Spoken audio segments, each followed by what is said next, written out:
The following presentation is brought to you by NAW NAW Alternative Wrestling. What is going on, everybody? Ladies and germs out there, welcome one and all to NAW NAW Alternative Wrestling Presents Cold Front. It is the coldest time of the year, or arguably the coldest time of the year, and boy, we've got quite a show for you. NAW is putting it all on the line tonight, including an epic Hell in a Cell match, title versus career, other championships and contenderships on the line, and it's going to be one hell of a show tonight. Thank you all for tuning us right here on youtube.com/The Horny Goat. Horny Goat, excuse me. I always get that URL mixed up. Of course, you guys know me. I'm Connor, formerly known as OK Fame. Joining with me with my co-host, as always, on these NAW shows, we got the wonderful tattooed mama herself, Heather. What's going on, Heather? You excited for tonight? I know, I noticed. You turned Flamin' Cheetos red. You got so excited for this evening. I mean, listen, it's freezing cold out. It is snowing here. I'm not sure if it's snowing over there, but it's bitter cold, and this is a great action to heat things up and spice things up tonight. We've got not one, not two, but all 4 championships on the line. #1 contendership and plus stipulations galore. It's going to be quite an insane evening. Heather, I mean, we've had some great shows here. We have, of course, New Beginnings, which you guys can check out our first show of the year. We've had all the other NAW shows that have been craziness. I mean, they seem to just keep getting kind of revved up a little bit as far as the insanity and sometimes even the glitches.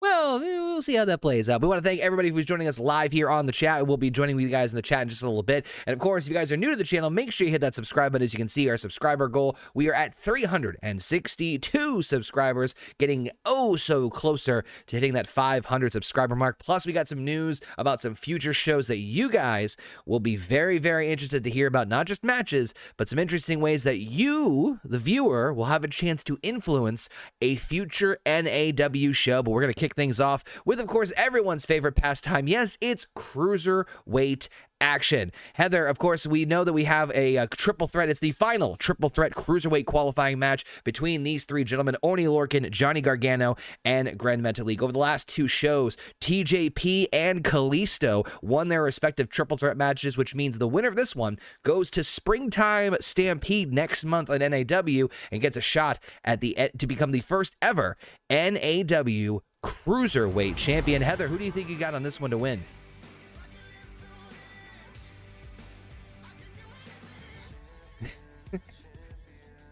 Peanut Gallery saying otherwise. Heather's going Johnny Gargano. I mean, it's a tough call. Triple threat matches, as we've seen, not just in wrestling in general, but specifically in NAW. Very tough to call. But that being said, let's kick it over to ringside.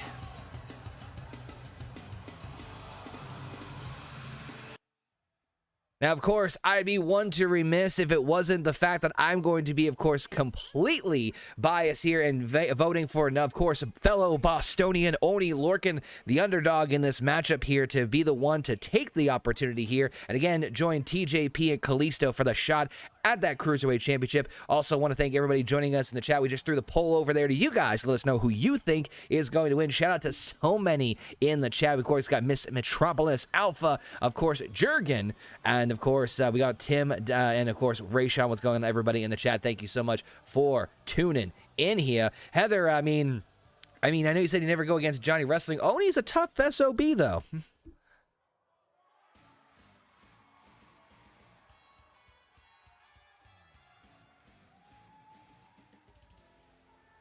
Oh, sorry, yep, we gotta make sure. I'm sorry about that. One more time, Heather. I just didn't catch your audio there. I apologize. I had the audio muted one more time on that one. Just mute the fuck out of me. I get it. I think, yes, Oney Lorcan is a very, very good competitor, but I think Johnny Wrestling has one leg up on him. He has something. It might be his fucking penis up his ass. And Peanut Gallery aside, we've got, of course, another luchador here, part of the roster, Grand Metalik, who, of course, joins the likes of Sin Cara and Lindsay Dorado, and, of course, like we said, Kalisto joining that triple threat. Do you think Grand Metalik could maybe slide his way? I mean, triple threat matches are really, really tough to call because you have to have the eyes in the back of your head. The triple threat matches are always chaotic in their nature, but I don't think Grand Metalik is a great luchador. Don't get me wrong.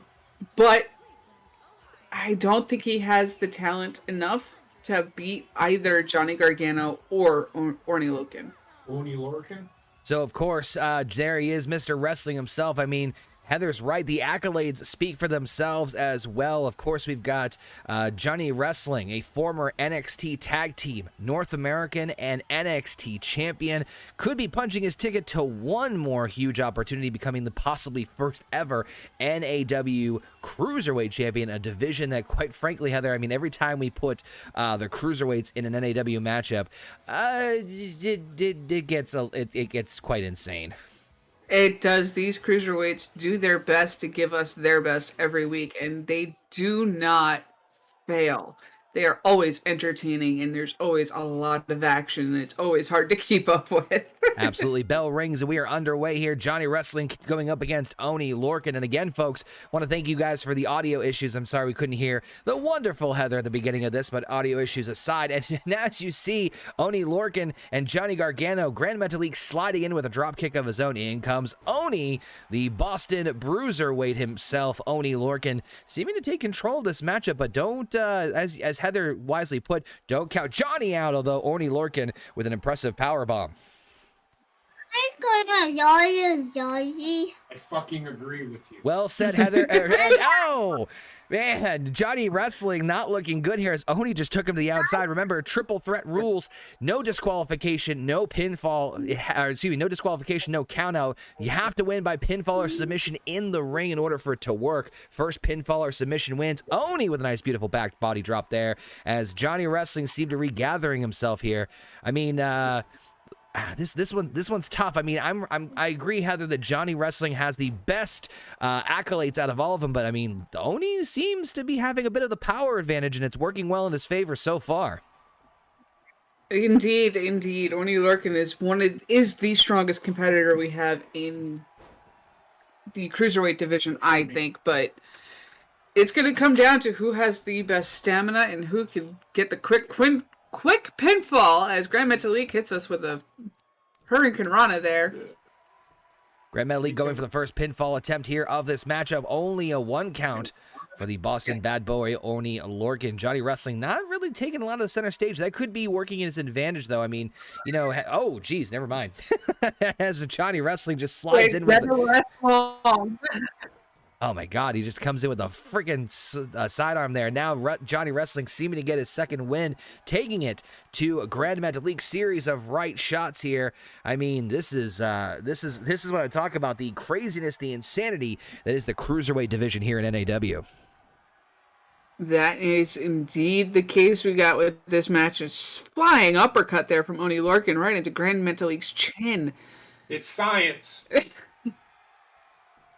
Peanut Gallery saying it's science. Oney Lorcan going for the cover. Only a 2 count. As Oney Lorcan with a nice neck breaker there right onto Grand Metalik. Again, this is the kind of the danger of these triple threat matches, as we've said before, is that you need to be able to have all your opponents isolated. Johnny Wrestling going for a cover zone on Oney. Only a 1 count only. Easy for me to say, Oney and only, right back into the sentence. I'm getting tongue-tied here this evening. It's only the first match of Cold Front. Here comes the beautiful sunset flip pinfall combination. 2, and Grand Metalik getting the closest pinfall victory here so far, Heather, or near fall, I should say. That indeed, these wrestlers are starting to wear themselves down. It looks like we may see a win soon. Still to come, of course, we've got not 1 but 4 championship matches, the tag team, women's alternative, and of course the NAW World Championship on the line, title versus career, as The Fiend will defend his championship inside Hell in the Cell. If Braun Strowman is not able to beat The Fiend, Heather, Braun Strowman saying bye-bye to NAW forever. And now Oney Lorcan with a drop toe hold onto Johnny Wrestling himself. Seems these two are taking the center stage quite a lot, and Grand Metalik is being left a little in the dust here.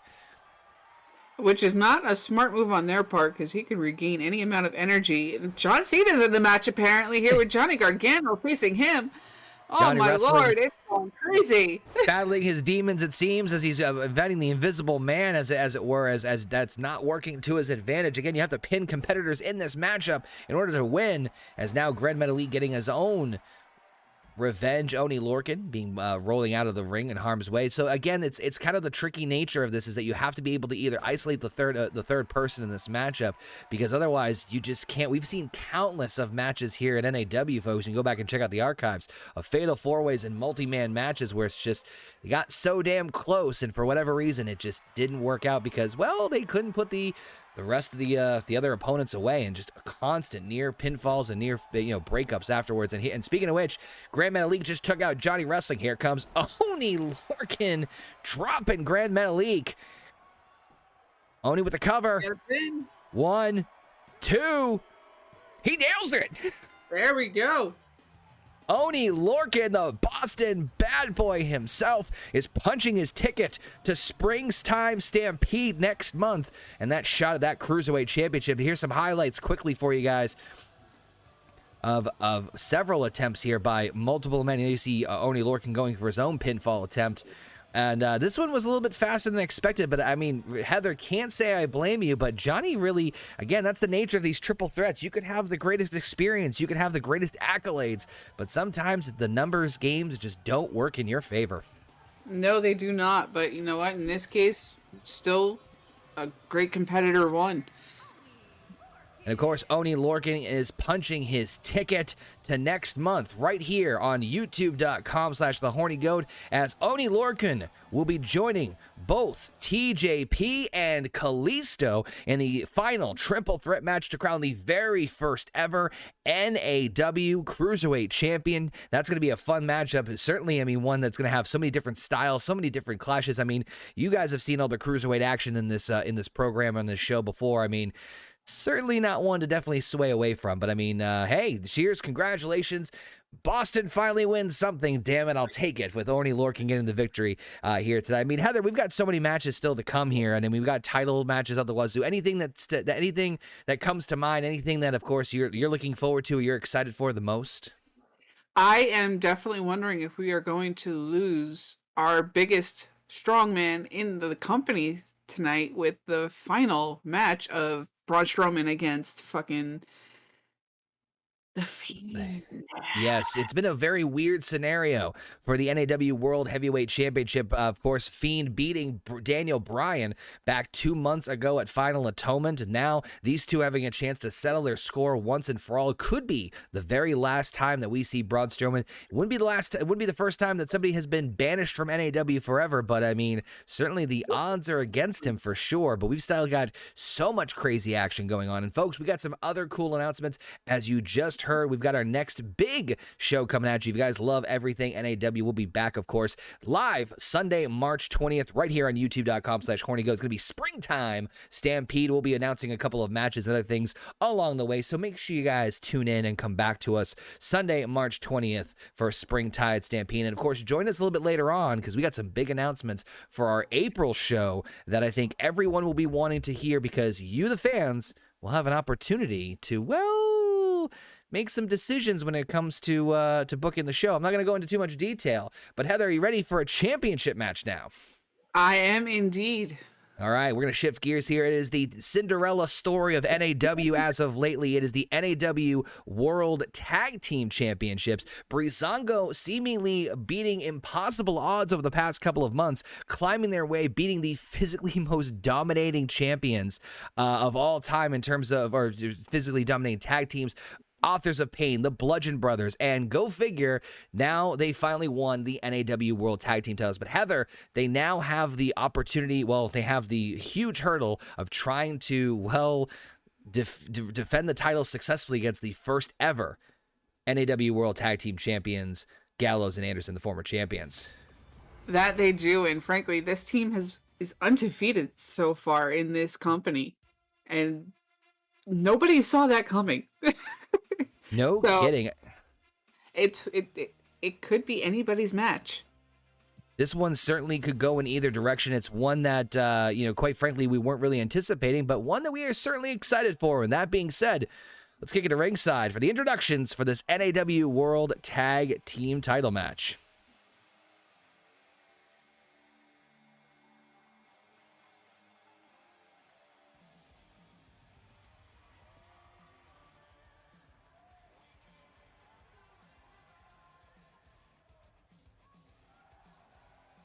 There you see them, the first ever NAW World Tag Team Champions. Gallows and Anderson was back at our initial show, Parade of Champions, where the champions were crowned as Gallows and Anderson in crazy epic triple threat action. And of course, we've seen Gallows and Anderson battle the likes of Sanity over the last couple of months, but it was kind of interesting to see Breezango, as we mentioned earlier, the Cinderella story, dethroning the champions.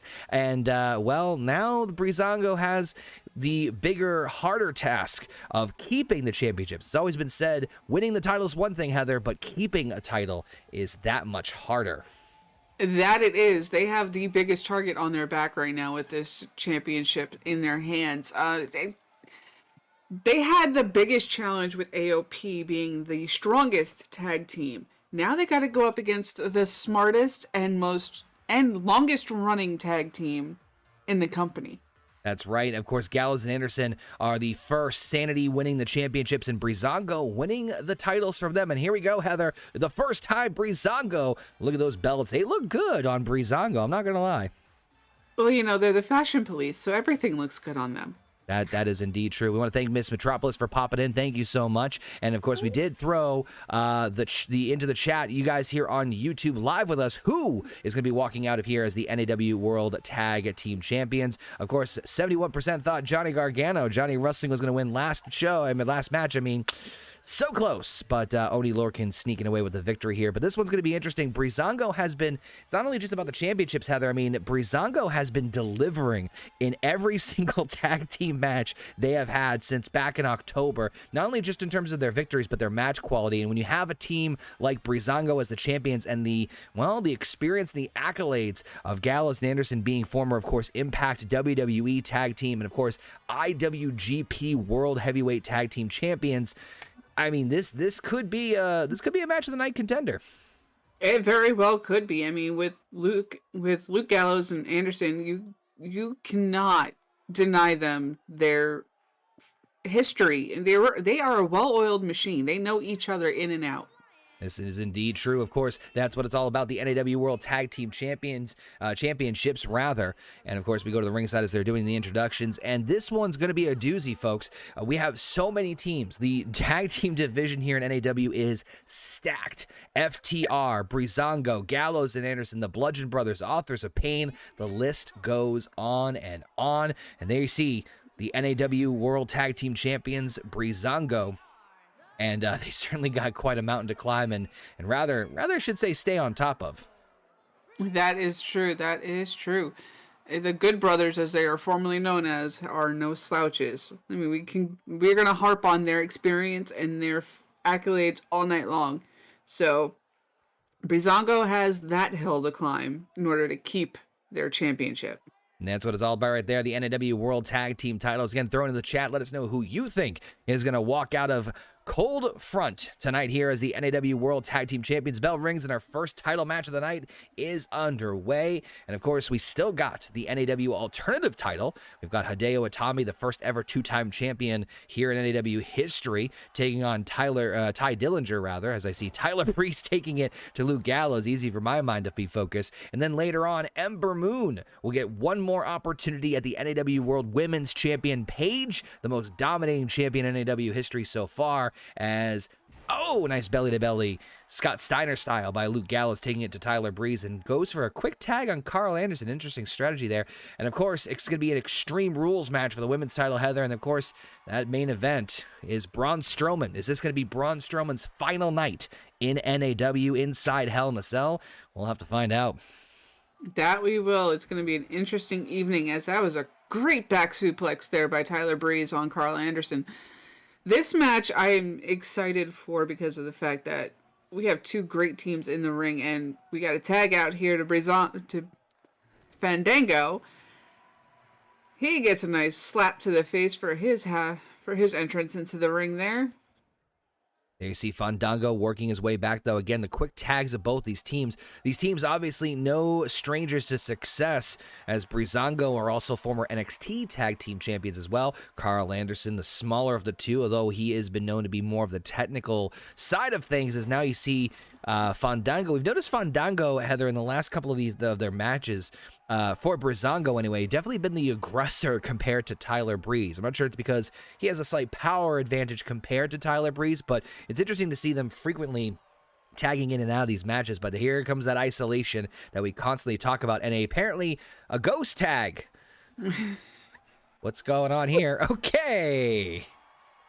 Whatever strategy implemented, whatever apparently he it was worked. thinking of doing there, it was not going to work because you have a veteran in the ring who's not going to run and jump between your legs. Apparently, the Invisible Man, who also invaded the Cruiserweight matchup at the beginning of the program, folks, has invaded the NAW World Tag Team Title match. But either way, Breezango is coming back in hot on this one. As now we see Tyler Breeze taking things here. Oh, wait, no, Ari Anderson coming right back, though, with that layered. I mean, Heather, you got to wonder, I mean, like we said before with the tag team titles, the tag team division is arguably, and you can maybe say the Cruiserweight division too, but the tag team division is probably the most stacked division in NAW with all those names I listed before.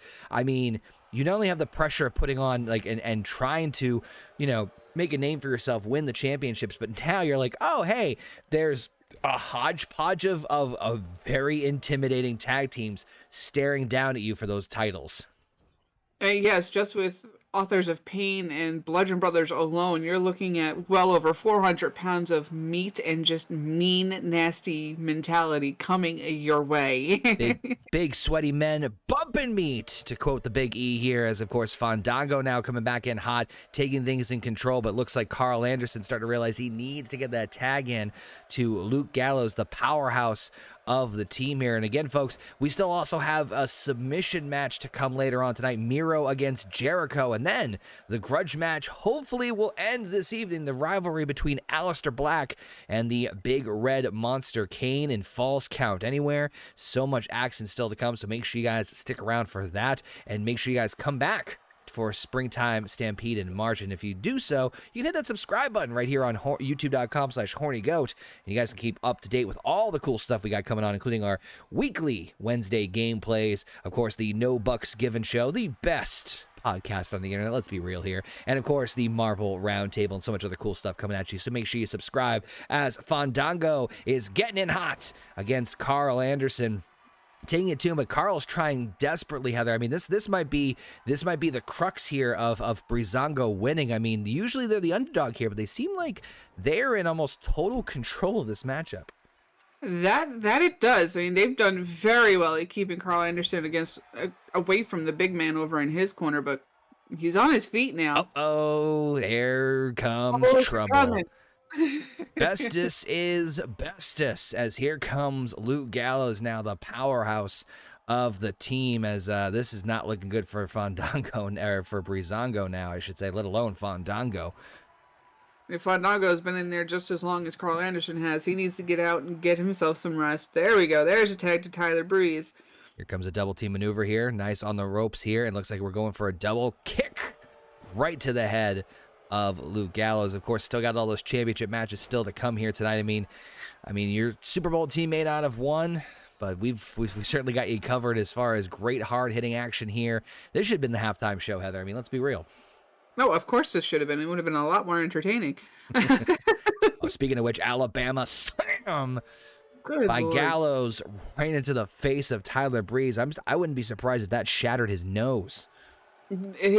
I'm surprised. I would not be surprised if that shattered his whole face with how he landed there, Connor. It's just, that was brutal to watch.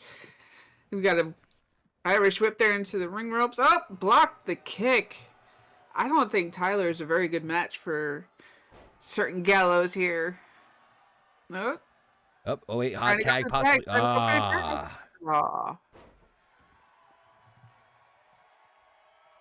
There we go. Quick tag to Fandango to get him in there. He's a little better match, as you saw him fly across the ring. And now Fandango is cheering it up. Bad idea. Back body drop by Gallows right onto Fandango. Oh, we didn't pay the electric bill. 1 second. Let's pay that bill real quick and make sure we get the lights back up here on the show. Bear with us 1 second, folks. There we go. Bell lights are back on. Happens sometimes here in the arena, folks. It's dimly lit. We got to keep those credit cards on hand at all times because you never know what's going to happen. Science. Anyway, Fandango gets the Irish whip into the corner. It goes Luke Gallows. I think Luke Gallows is really going to be the big problem here, Heather. We saw that they could easily take on Carl Anderson. Gallows has a totally different, not only tolerance levels you can see with his endurance, but also the powerhouse. Just one of those, I mean, geez, taking one lariat from Luke Gallows is like getting hit by a tree trunk. That is indeed true. You don't get all those tattoos and not build up some sort of endurance to pain, as I know from my own experience. Oh, Fandango's trying to get some rally up here. Nice DDT on the outside. Remember, folks, it's title on the line. It cannot be won via a count, at least not in this matchup. So, I mean, in order for Gallows and Anderson to get the victory, they need to get it inside the ring. As Fandango now looks, oh, I thought he was going for a camel clutch there. Working on the hips of Gallows. They really need to start working on the big man. Going in for a Russian leg sweep and beautiful sticking of the landing by Fandango here. But you got to figure the showboating is probably not a good idea when the title's on the line. Cover 2 and only a 2 count. Yes, Gallo and Anderson are not going to worry about your gymnastic moves that you are capable of doing. They are going to beat you down, and they're going to beat you down hard. Breezango has already got the championships in the crowd behind him, as you see Fandango's looking to go high rent district, but Gallows wisely instead takes the chance to do the hot tag, and Fandango goes for the elbow drop anyway.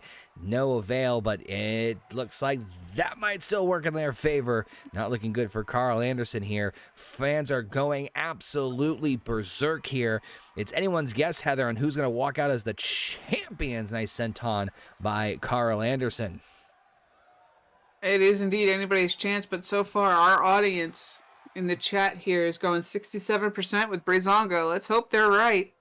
Crowd is wanting Breezango to keep that Cinderella story going with the NAW World Tag Team Championships. We got Norman Smiley in the chat saying, can you book Doug Williams? And listen, never say never. I was a big fan of the British Fist. So, I mean, or the British Invasion. I am all in favor of that. So, hey, we'll see how that goes down. And, of course, Fandango now is taking it to Carl Anderson. Remember, Carl's got to get Fandango back in the ring if he wants to help him and his buddy Gallows win those tag team titles.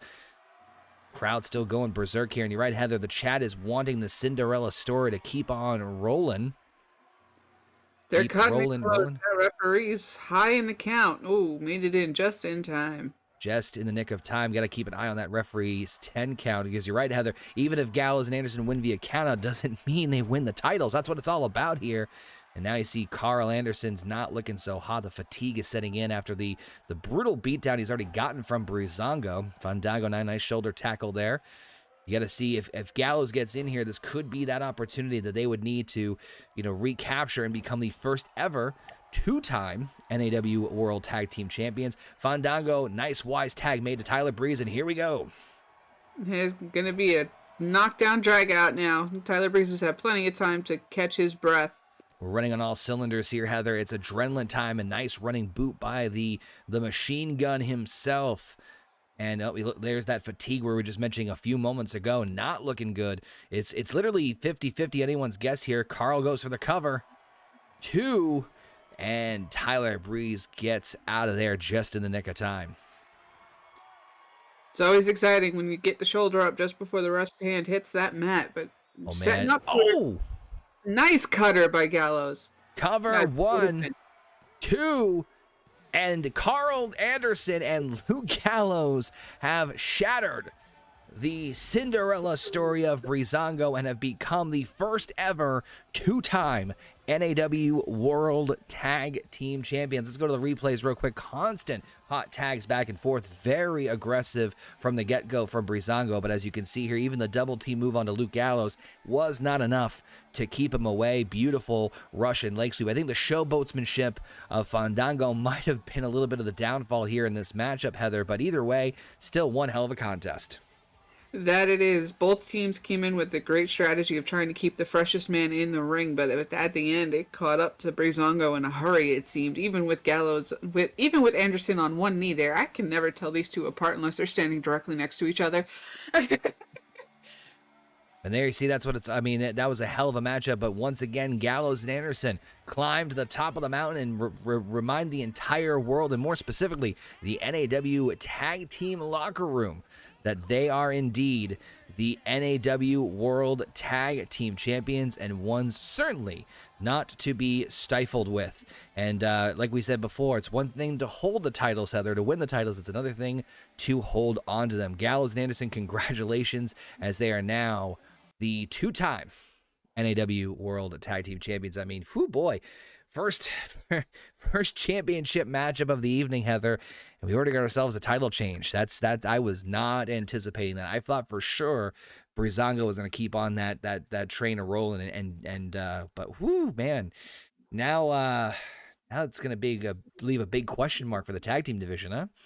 That it certainly is. I mean, who's going to be the next ones to step up and try to take the contendership? Will it be Bludgeon Brothers or will it be AOP? Well, not sure, but we do know that we have some news from the office. Not all the details are still to come in, but we do know that there will be a tag team #1 contendership match. We don't know the details yet, but that will be taking place next month at Springtime Stampede. So make sure you guys come back here Sunday, March 20th, and find out exactly who will be contending for the contendership for the NAW World Tag Team Titles. And of course, like we said before, Heather, that's not the only championship that is online. All the NAW championships are online. We saw one title change happen. Could we be seeing it again itself? We have, speaking of, Gallows and Anderson being now two-time NAW World Tag Team Champions, Heather, let's talk about the other two-time NAW champion, Hideo Itami, who won the championship last month from Adam Cole in that triple threat match with Eric Young, which was just absolutely craziness. And now he's going to take on the new #1 contender Battle Royal winner, the Perfect 10, Ty Dillinger. What do you think Ty's chances are of being able to defeat such a focused man like Hideo? Well, it's not going to be a 10, that's for sure. He's going to have to work hard to get Hideo Itami off of his game in order to win this championship. And I don't know if he can. I mean, it's certainly going to be an interesting matchup here. Definitely a clash of styles as we kick it to ringside for our NAW Alternative Championship matchup here. Hideo Itami versus Ty Dillinger.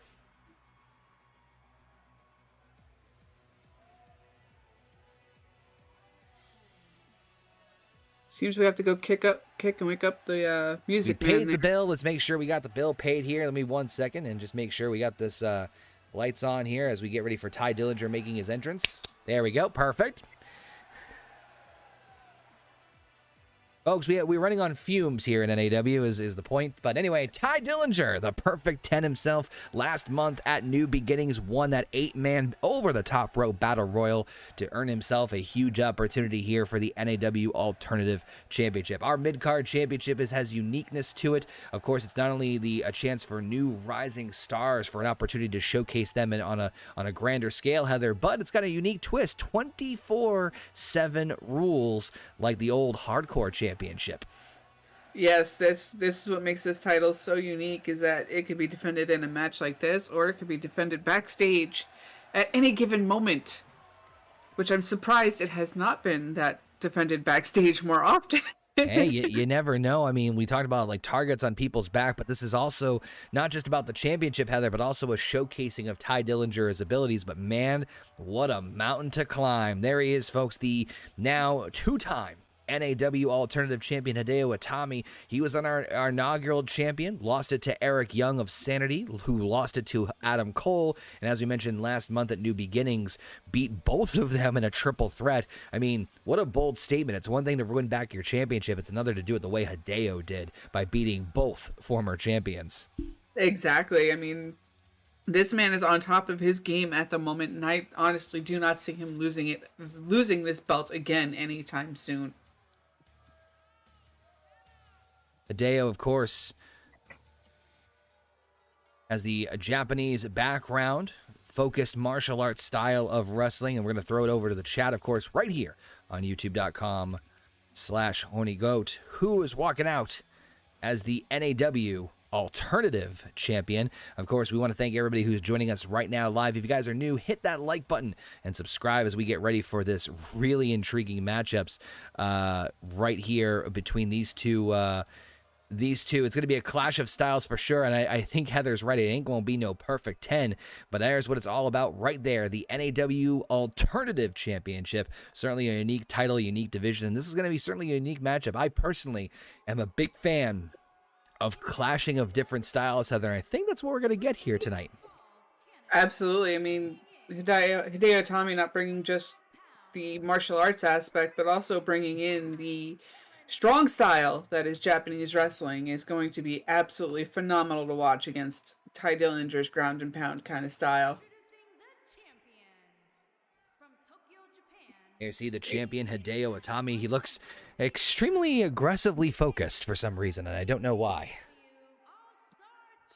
It could be that he knows his championship is on the line and he does not want to lose it. I mean, we talked about this earlier. Breezango, of course, if you're just joining us, folks, unfortunately lost the NAW World Tag Team titles back to the original champions, Gallows and Anderson. So, I mean, maybe you're right, Heather. Maybe it's a factor of like, hey, I just won this thing back last month. I don't want to do what Breezango just did, but that's what the prize is on the line, folks. The NAW Alternative Title. Same angry, disgruntled, constipated referee aside, Ty Dillinger, Hideo Itami, getting ready. Referee checks his bowels. The bell rings, and we are underway here. And there you see right off the bat, oh my God, just the slaps and the kicks and the strikes. Exactly what I was talking about, Heather, with Hideo's jiu-jitsu martial arts like wrestling style. And man, it's not looking good for Ty Dillinger right off the bat.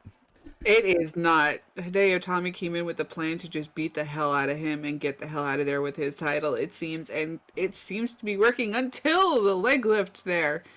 Goodness me. Ty Dillinger now trying to get any sort of like semblance and kind of getting his ground here, but Hideo is this is truly a statement match, I think, for Hideo. I think you're absolutely right, Heather, as he's just making a not a mockery of Ty Dillinger, but I'll be damned if it's not close. Goes for the first pinfall attempt, not even a 1 count though, as Ty Dillinger is trying to also showcase that he deserves to be here. Absolutely. There's going to be, there it is. There's that ground and pound that's going to get Ty Dillinger back on top. But Hideo Itami, too smart, rolling to the outside of the ring here. It's going to be a brutal fight here, I think. Oh, and a right hand by Ty Dillinger. Very impressive by the Perfect 10 himself. And like we said, Heather, I mean, this is, you know, it's one thing. It's a different type of an atmosphere, right? Of course, Battle Royals, you just have to throw a guy over the top rope and just make sure you're basically king of the hill, last man standing. But now it's put up or shut up time for Ty Dillinger and a chance to not only showcase his skills on a single platform, but I mean, championship opportunities don't really come very often. As there you see Ty Dillinger just throwing Hideo Itami's shoulder first. So in a lot of ways, both men having a lot to prove in this matchup. Beautiful, and I do mean beautiful leg drop by Ty Dillinger on Hideo Itami outside. Goes for the cover, but only a 1 count. Still in the early runnings of this matchup. Yeah, this is going to be, I think, the longest fight of the night if Braun and The Fiend do not, oh God, face right into the mat there. Hideo Itami's starting to look withered down. Ty is trying to wisely keep Hideo Itami off of his feet because he understands there's that neck breaker. He understands, I think, Heather, that Hideo is the most dangerous on his feet, as he is right now, speak of the devil. As Hideo Itami gets back up to his feet, Irish whip to the side here. Hideo, oh, nice catch by Ty Dillinger as he's now starting to block some of the strikes here. This could be the second wind he needed. Oh, goes for the second one on the midsection there. Or little Hideo's little Itami's there, not looking so hot here. But again, championship is on the line. Ty Dillinger's got to be careful to not let his emotions get the best of him. But I think Hideo, despite how he's looking right now, Heather, I think he's in more control than I think we give him credit for. I agree. Ty Dillinger has spent a lot of time going to the well with the same moves over and over again. Eventually, Hideo Itami's going to catch him at the wrong moment, and it's going to be game over. Oh, man. Ty Dillinger looks like he's setting up. He's taking his sweet time, which is not something he should do in this instance. But notice, Heather, he's wisely trying to go for the legs. And uh-oh, here comes Hideo Itami, dragon screw counter. This could be all he needs to get the advantage. This is where Hideo Itami is the most dangerous. Now going in for the submission move. wrenching that shoulder and elbow as much as he can, trying to pick apart Ty Dillinger. Yeah. Has the advantage. Not only that, Heather, you notice he was wisely pulling him away from the ropes to avoid a rope break. And oh my, speaking of ropes, Hideo just absolutely just dropped full body weight of Ty Dillinger on the ropes. Looks like he's setting up for the GTS, and he could be doing it. This could do it if he connects it, and boom! There it is, GTS time for Ty Dillinger to go to sleep too, and Hideo retains the title. There is no match for the go to sleep, especially when Hideo Itami is already pissed off. Like we said before, I mean, Heather, I think you nailed it right on the head. You know, you talked about how this was a proving match for both of these men, and I couldn't agree with you more. Because, of course, Ty Dillinger getting his first major platform match here at NAW, but it's also Hideo's first championship defense. And as we saw from just a moment ago, titles can change so rapid quickly here, but Hideo Itami keeping his stronghold as the NAW Alternative Champion. And there he's getting his belt. Oh, he's still angry. Oh, no. Now maybe he can relax. There you see, folks, Hideo Itami, the now two-time NAW Alternative Champion. Absolutely still incredible that he's going to be keeping on that dominating streak here. Poor Ty Dillinger. I mean, round of applause, participation trophy aside. Hell of a performance, but was not meant to be. Was not meant to be. No, tonight was not Ty Dillinger's night, but you know what? He could get a shot next month. You never know. You never know, folks, and that's why it is crucial for you guys to make sure you hit that subscribe button and join us over here on the Horny Goat. You can also follow us on social media at the Horny Goat 1 on Twitter. Of course, give Heather a follow too over at the Goonie20, and let us know what you guys thought of NAW's show tonight. Let us know your thoughts on anything NAW, and more importantly, we got some really cool stuff coming down the pipeline when it comes to NAW. I mean, Heather, do you think we should tell them the big news about our April show? I say give it one more match. All right, we'll give it one more match. But make sure you guys do come back for Springtime Stampede at the very least, Sunday, March 20th. Of course, as you already know, we've got one big matchup. The Cruiserweight Championship will be decided. The very first ever NAW Cruiserweight Champion will be determined next month in the final triple threat Cruiserweight match. TJP, Kalisto, and of course, my Boston's own Orny Lurkin will get an opportunity to be crowning themselves as possibly the first ever NAW Cruiserweight champ. That's certainly going to be a matchup, one for the ages. But so I was tapping my chest there, Heather. And speaking of tapping out, we've got one of two, well, really more several grudge matches. But our first big grudge match is up first, and there's a special stipulation on the line. Miro is getting a chance to get his revenge against Chris Jericho, Y2J himself, in a submission match. This is going to be one for the ages, considering nobody has been able to beat Rusev's accolade, as we call it. And yes. When we get to Rusev Crush, will Jericho be able to survive? This all stemmed from Jericho giving Miro his very first loss in NAW back in November, and it has been an obsession since then as we kick it to ringside to get ready for the entrances. And of course, this came up to an interesting climax last month, Heather, at New Beginnings, where Jericho and Samoa Joe random teaming together, where they actually defeated the team of Aiden English and Miro after the epic reunion of Rusev Day. And despite that epic reunion, Joe still getting this submission victory. And so now it's time for the Walls of Jericho against the Accolade here. This is going to be an interesting matchup because we haven't seen a submission match in wrestling in quite a while, let alone with two submission specialists. Absolutely. I mean, this is going to be one for the night. This match of the night contendership here with this, even though it is a submission match, nothing is harder to do than wear your opponent down to the point of making him tap out. So we're going to see a grueling match here, folks. That is indeed correct. One way or the other, you're going to see someone tap out. And you're right, Heather. It's one thing to defeat your opponent, but it's another thing entirely to make them submit. I feel like it's a different form of embarrassment, humiliation, but certainly one that that's going to be interesting, especially, like I said, considering the individuals we have in this matchup. Oh, yes, indeed. It's going to be a slobber knocker, if you will.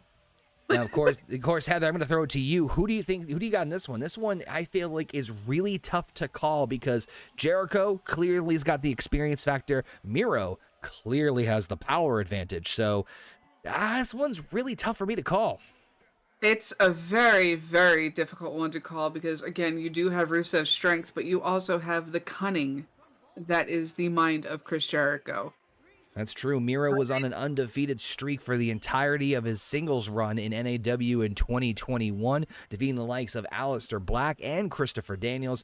But Jericho was a little bit of tomfoolery as Samoa Joe, who we're going to see later on in action tonight, Heather, in a #1 Contenders match, as, well, there were some shenanigans there, and even despite the tag team loss, Miro still thinks that Jericho owes him a rematch after the tomfoolery. And listen, there's going to be no outside interference, no Samoa Joe, no sort of tomfoolery. And I think really he wants to put the big exclamation point, the big final, like, I'm not only going to beat you, I'm going to embarrass you here tonight. So I think that is actually going to be Miro's disadvantage. So I'm going to go with Chris Jericho on this one. I'm subject to agree because Miro is a very, very emotional person. It doesn't look like he is, but the emotion he experiences the most is anger, and usually anger gets in his way a lot. That is true. The bell rings and we are underway. Submission rules. So, folks, it is just like anything else. No disqualification, no count out, no pinfalls whatsoever. Just as it implies, the only way to win is to make your opponent tap out. And speaking of tapping out, we want to make sure we thank each and every single one of you guys who have not tapped out and continue enjoying our stream here this evening. Of course, we want to thank everybody who tuned in last month at New Beginnings. Of course, we crowned the first ever chaotic contract holder, Daniel Bryan, which means Daniel Bryan, who never know, he could be showing up later on this evening. Daniel Bryan basically has a Money in the Bank contract. He has the chaotic contract, which grants him an NAW World Championship opportunity anytime in the year of 2022. So, I mean, you never know. Daniel Bryan could show up in the world title match later on this evening, but he's not scheduled to be here tonight. But hey, listen, he can do anything he wants. As you see Jericho wisely using the referee's distraction there to get an advantage and a beautiful swinging neck breaker here, Heather. I mean, Heather, I'm just mentioning this to the crowd or to the audience. I mean, with the world title match we were talking about earlier, Daniel Bryan has that contract still. He does indeed, and he has an entire year before he needs to turn that contract in for his title match. So you never know. You never know. Never know indeed, as Jericho is getting quite aggressive here with Miro. I mean, he is beating the absolute living hell out of him, and he just drops complete weight right there on that left elbow of Miro. Wise strategy by Jericho. Obviously, the accolades using upper body and arm strength, but Miro's brute strength is certainly going to be something he needs to lean on heavily in this matchup.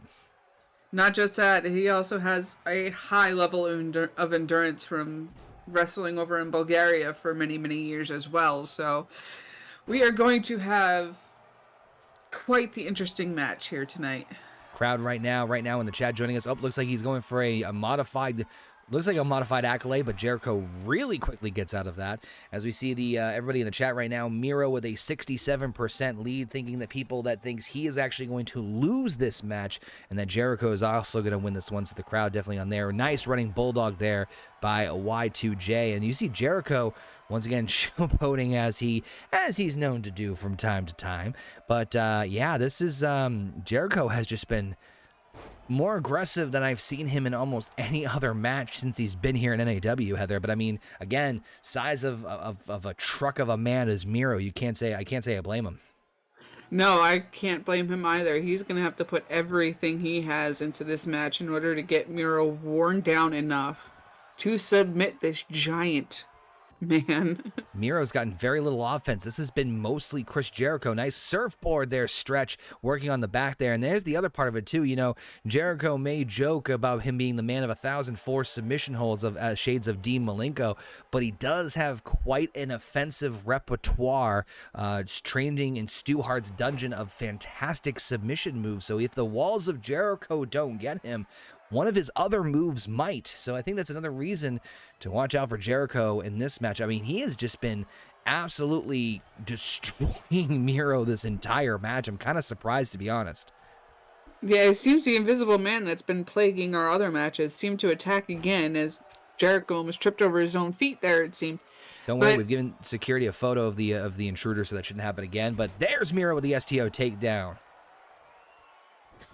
Indeed, indeed. Here we go with the Walls of Jericho now, but I don't think it's... Oh, locks it in. Oh, he's got him bent in half. Good Lord. This could be it, folks. Is Jericho going to make Miro tap out to the Walls of Jericho? Oh, my God.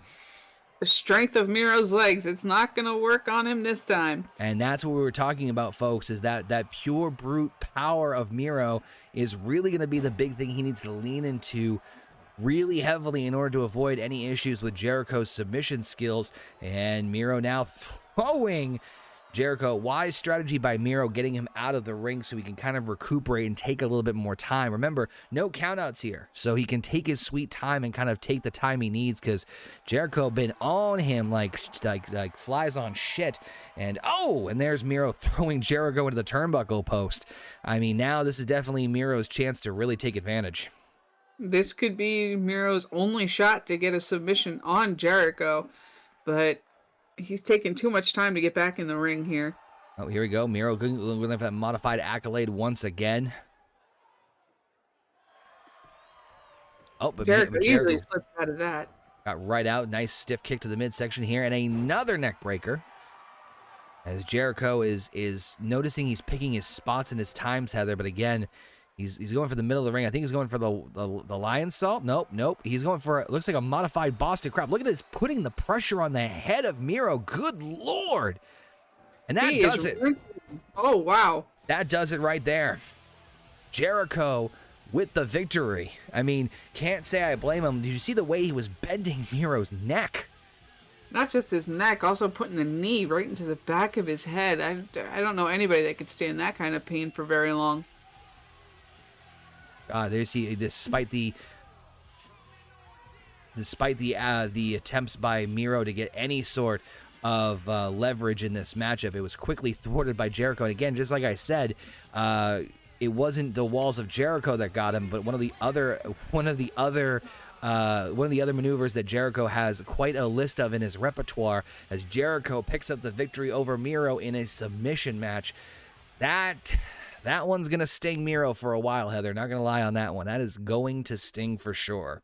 That it is. I mean, I thought Jericho would go the smart route of trying to wear down Miro's arms with as many submission moves as he could before he tapped, but... Yep, indeed. Of course, folks, this has been again, crazy night here in NAW. Of course, we got new NAW World Tag Team Champions in Gallows and Anderson. Hideo Itami successfully retaining the NAW Alternative Championship against Ty Dillinger. Jericho making Miro tap out. And Oni Lorcan, Austin plug, is going on to challenge for the Cruiserweight Championship. So much action still here to come. Of course, we've got the Falls Count Anywhere coming up in just a moment. Extreme Rules match for the women's title. A #1 Contenders match for the world title. And of course, our epic main event, Hell in a Cell title versus career in the Strowman versus The Fiend. And folks, we want to make sure we see you back here on Sunday, March 20th for Springtime Stampede. As we mentioned before, you get to see the crowning of the very first ever NAW Cruiserweight Champion. Really looking forward to that. But Heather, you said to wait one more match, and we've waited one more match. This one I am very excited for. Ladies and gentlemen, our April show coming up will be our season finale for NAW, and it's one that I think a lot of fans are going to be interested in because it's been something that fans have been asking for since NAW started. It's NAW Alternative Plans. It's the first ever show, Heather, where the NAW event, where the fans will get a chance to help book the show. We're talking everything from who gets it, what matches are going to happen in terms of who is participating, what championships are on the line, and of course, special stipulation. Everything's going to be taking place. The fans will have a chance to book things as NAW presents Alternative Plans coming up in April. I mean, Heather, what do you think of this idea? Fans get control? This is going to be probably the most chaotic show we ever have. I mean, the fans picking the matches, the stipulations, what championships are on the line, who's facing who. Mm-hmm. It's It's gonna be pure chaos, and I'm here for it. I am all for it myself as well. Speaking of chaos, as when we get more details, make sure you guys stay tuned. Follow us on Twitter, and of course, stick around for Springtime Stampede. All the details on how you can get involved with NAW Alternative Plans and how book that show. All the details will be coming at you at that show, so make sure you guys tune in to Springtime Stampede. We'll give the full rundown of how you guys can book NAW Alternative Plans. But speaking of chaos, Heather, it's time for another grudge match. It's Falls Count Anywhere. You speaking of chaos, you speaking of chaoticness, it's gonna be Aleister Black and the Big Red Monster, the demon himself, Kane. Falls Count Anywhere. I am not expecting any sort of semblance of order in this matchup. There's not going to be. It's going to be pure chaos, and I'm pretty sure somebody's going to be bleeding before the match is over with. And of course, we're going to throw it over to the chat and let us know who you think is going to win this one. Again, this came off of Aleister Black getting an NAW World Title shot, and of all people, Kane involving himself. And he got a matchup at Final Atonement. Aleister Black took on Kane, and even got a chance to have each other face off in that chaotic contract ladder match. But even still, wasn't enough, and the Big Red Demon is still a thorn in the side of Aleister Black. So we cut to ringside as the demon himself Kane is on his way to the ring. This has been a matchup that is very interesting, Heather, because as we said just a moment ago, Kane has been a thorn in the side of Aleister Black ever since, for whatever reason that we still don't know to this day, Kane decided to screw Aleister Black out of the NAW World Championship back at Halloween Fright Fest, or excuse me, at Retaliation. Mm-hmm. Yeah, we still have no idea what the motives of the Big Red Machine are, or why they're against Aleister Black. As far as we know, there's been no history between the two of them either, so we'll see. Kane has won Retribution back in November.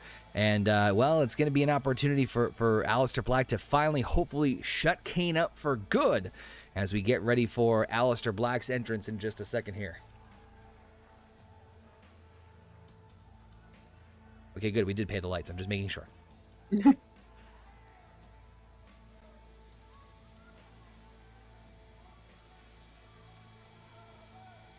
Did we pay the Titantron bill?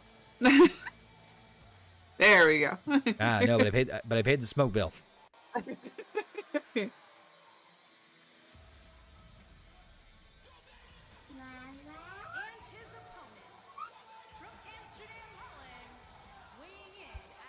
Certainly one of the most unique characters and performers here in NAW. The man known as Aleister Black. Again, he has gotten victories and gotten NAW World Championship opportunities. Former NXT champion and former tag team champion as well.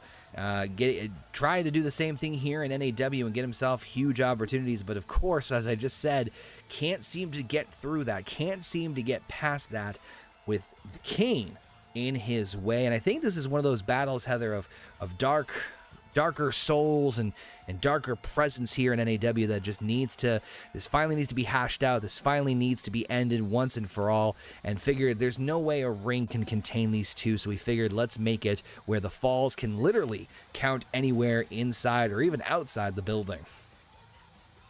Absolutely. I mean, this is going to be that match of which evil lord is going to be the supreme.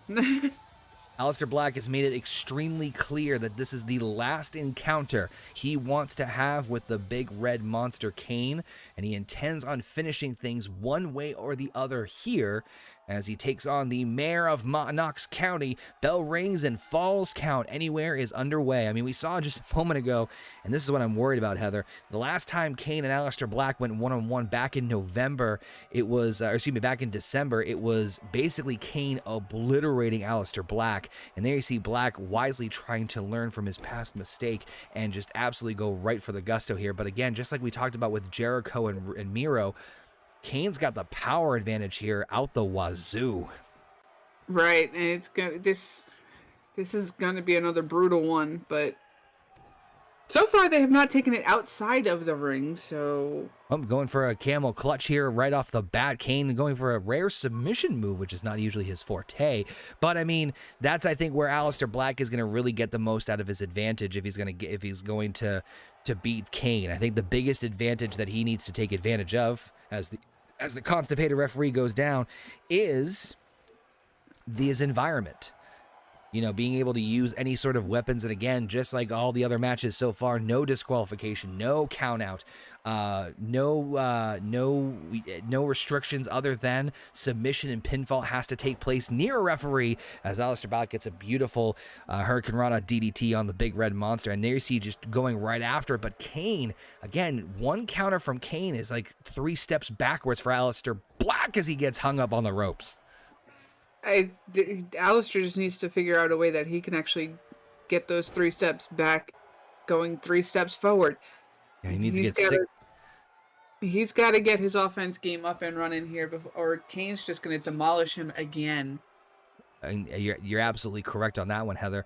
You know, like we said before, this is not the first time these two have fought. They fought back at Final Atonement in December. Cover by Kane onto Aleister Black. Only a 1 count, though, as Aleister is still in the game here. But, you know, history is hopefully not going to be repeating itself for Aleister Black with the false count anywhere stipulation. But he needs to really be on top of him, or at the very least, use that environment to his advantage. And they haven't even left the ring yet, which has me a little worried. Yeah, it seems Kane wants to punish Aleister Black inside the ring no matter what he throws at him. And considering this match is a false count anywhere and they have not left the ring yet, is a bit concerning. It's more concerning for Aleister Black. It looks like we're going to get a repeat here. Oh, no. Oh, double-handed chokeslam like powerbomb. But look at Black just wisely kicking the legs out underneath Kane. I mean, he's not going down without a fight. That is for damn sure. And right now, the chat is actually split 50-50 on this as well. They're pretty much split right down the middle of each, right down the middle as far as either Kane or Black winning this matchup. And I got to tell you, though, it's looking a lot like it was in December as Kane comes down with a leg drop. Yeah, absolutely. And again, oh, brutal kick to the head there. Aleister Black not moving at this point. There we go. Black seems to be wisely. Oh, my God, what a beautiful cutter there, just seemingly out of left field by Aleister Black. And not sure what Black's strategy is here, but I mean, it looks like he's certainly got more than a second win. Series of clotheslines here coming in hot. Kane going for a boot. Black with a nice little Russian side leg sweep there as Aleister Black seemingly getting his second win. Again, Heather, they have not left the ring yet. This is a false count anywhere match, and they have not left the ring here yet. They have not.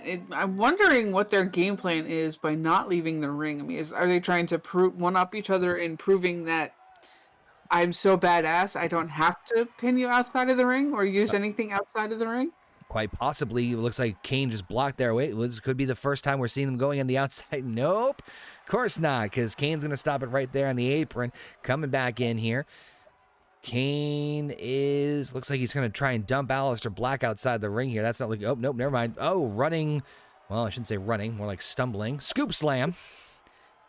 Mayor of Knox County going up to the top turnbuckle. Looks like he's going for that big clothesline that Kane is known for, his signature clothesline. This took out Aleister Black last December. Oh, no. This is not looking good for Aleister Black. Cover by Kane. 1, 2. Ooh. Ooh. Aleister showing some life here. Some very dying light here as Aleister Black. Well, it's not looking good. Kane's setting up for the choke slam. Oh, this is not good. Not good for Aleister Black. Cover by Kane. 1, 2. Whoa. Aleister Black has got a lot of fight left in him, and it seems, but he needs to get up off of that mat and start showing it. Clothesline from the top turnbuckle and a chokeslam from Kane is not keeping Aleister Black down. I told you, Heather, Aleister Black said earlier this evening that this is going to be the final encounter with Kane one way or the other, and he might as well give it his all, but man, the Big Red Monster is just, it's proven to be too much so far. Oh, whoa, nice high-end kick there by Aleister Black on the Kane, right for the temple, too. That does it! There we go! Aleister gets one up on the Red Machine. Aleister Black gets his revenge. He gets his vengeance on the Big Red Monster, Kane. in a surprising last-minute kick, but hey, whatever works, works. There's that brutal clothesline that took out Aleister Black back in December, and despite never leaving the ring, Aleister Black defeats Kane in a false count anywhere match, and then we had the choke slam right after that clothesline, Heather. I thought that was going to be it. I thought so too. I mean, that clothesline defeated Aleister Black last time, but Aleister was prepared for it this time, it seems. And then, of course, there was that high-end kick that just, that did it right there for Kane. Just kind of a little surprising, I'll be honest, that just that stiff kick was all it took as Aleister Black finally gets the retribution he so desperately was looking for and has defeated and finally vanquished the Demon Kane from NAW. I mean, that was definitely a matchup that I was not expecting to go the way it went, but hey, at the end of the day, Aleister Black got what he wanted in his victory. I mean, that was well, that was something, wasn't it? That was certainly indeed the match of the evening, I think. I mean, no false count anywhere match, and it stays in the ring. Okay. And that's the kind of craziness you get here in NAW sometimes, Heather. We have people running in for no reason. We have people interfering for no reason. We have invisible people entering into multiple matches, and now we have a false count anywhere match where people didn't leave the ring. So it's fine. It's fine. It's fine. It's all good. It's all going to be great. And speaking of great, we have ourselves our women's championship match up next. Heather, are you ready for the next title match? I am indeed. This is another stipulation, folks. This time it is for the NAW World Women's Championship, and this time it is going to be contested in Extreme Rules. Paige, our most dominating NAW champion to date, who has held on to the NAW World Women's Championship since the inception of the company back in September, who has defeated the likes of Ember Moon, Ruby Riott, and Mickie James, will get her opportunity to once again defend the championship against Ember Moon and prove just how dominating she truly can be. I mean, Heather, who's going to stop Paige? I have no idea. I'm kind of hoping Ember Moon does it here tonight, especially with this kind of a match, but we shall see. Folks, so as we mentioned before, as Ember Moon's making her entrance out here for this Extreme Rules Women's Championship match, last month at New Beginnings, Ember Moon was the surprise entrant of who Paige had to defend her championship against. Paige was facing a mystery opponent that turned out to be none other than Ember Moon, and despite that, Paige, well, she kind of wiped the floor with Ember Moon a little bit, so now is a chance for Ember Moon to get retribution and possibly even the NAW Women's Championship, but it's going to be under Extreme Rules, a little bit more craziness, a little bit more chaotic, because God knows we need that in this show this evening, right? Right, Heather? Yes, absolutely. I mean, we need these women to do a lot to bring it. Paige has held on to the championship, as I mentioned, back since September, defeating the likes of both Mickie James and Ruby Riott, not to mention winning that inaugural Fatal 4-Way back in September to win the championship. So needless to say, Paige has been the only original NAW champion since back in September, Heather, and it doesn't seem like there is no stopping the women's champion. It certainly has seemed as such with this with the women's championship, and Paige has done a very, very good job at holding on to this title. Absolutely. As Ember Moon gets ready to face off against her opponent, which is none other than the NAW World Women's Champion, Paige here.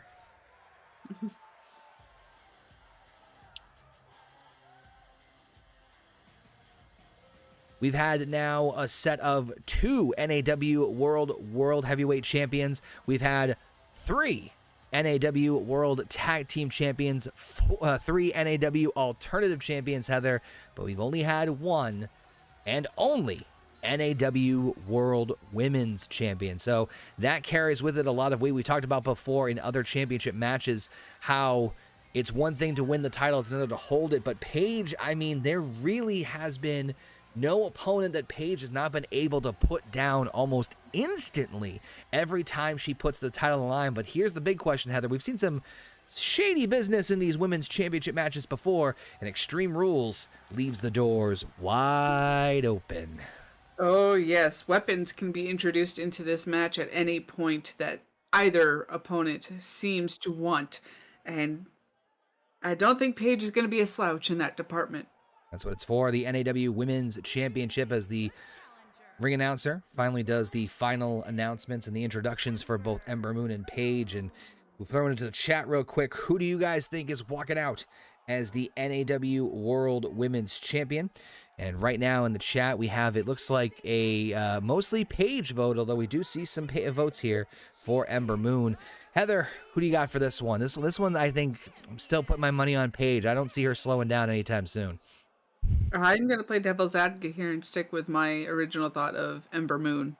Oh, all right. You thinking Ember Moon's going to finally dethrone Paige here? And then you see Paige. I certainly hope she does. Got a thing against Paige? No. Just want some change, damn it.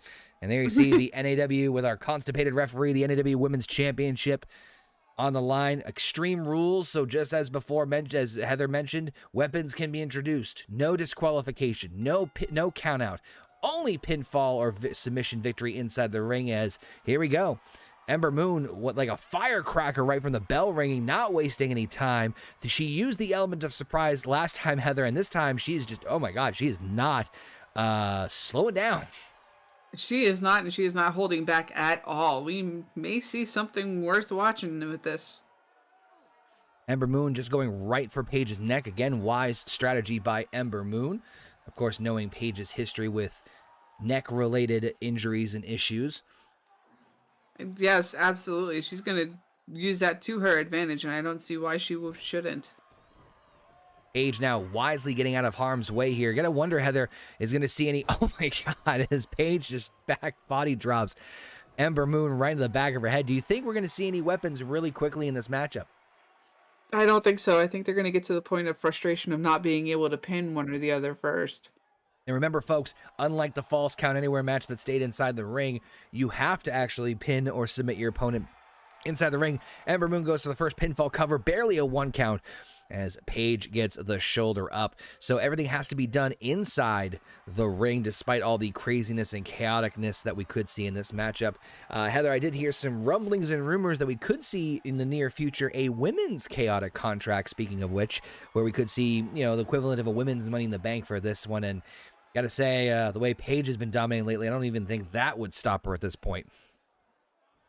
I don't think so either, but here's to hoping that somebody will put a stop to her tonight. Ember Moon going for another cover again. Only a 1 count. Still Ember Moon. Notice she's trying to get quick pinfalls right off the bat here. I think she's understanding that the longer this goes, it might go in Paige's favor. But we'll see how this plays out, as Ember Moon is just trying to get any sort of massive advantage. Nice scoop slam there by Ember Moon, trying to like really just stay on top of like just wearing down Paige. Going up top, high rent district here. What does she do? Could she be going for her finisher already? The Eclipse? I don't know. We'll see what. Oh, Hurricane Rana, but it looked like she was swallowed whole. Cover 1. And again, only a 1 count despite Paige's fish-like breath. She was able to get a 1 count out of that one. Very impressive by Paige being able to kick out at 1. Oh, wait, whoa. Oh, hello. Mickie James's music just hit. Remember, folks, Mickie James did lose to Paige back in October against none other for the Women's Championship. Now Paige taking advantage. Cradle shock DDT goes for the cover. Paige, could she retain off of a distraction too? Oh, cut it close. But Mickie James's music now entering in this match. That was all right. Wasn't expecting that one. I'm not sure why Mickie James has apparently a thing against Ember Moon, but Ember Moon not wasting any time trying to get back advantage again. Paige wisely rolling out of harm's way. That was dangerously close to ending this matchup here. That it was. Now that they're on the outside of the rings, will we see some introduction of weapons here? I don't know. Nice dodge there for Paige.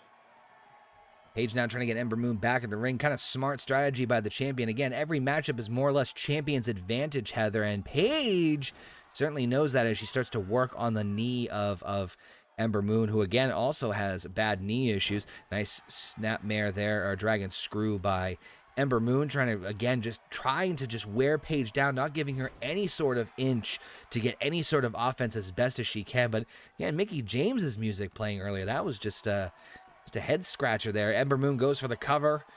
Constipated referee goes with 1, 2, and no. I think the music was planned by Paige to try and create the distraction.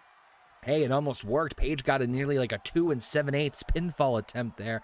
And now Paige with a nice Hurricane Rana coming right back and regaining control as Ember Moon gets up on the apron.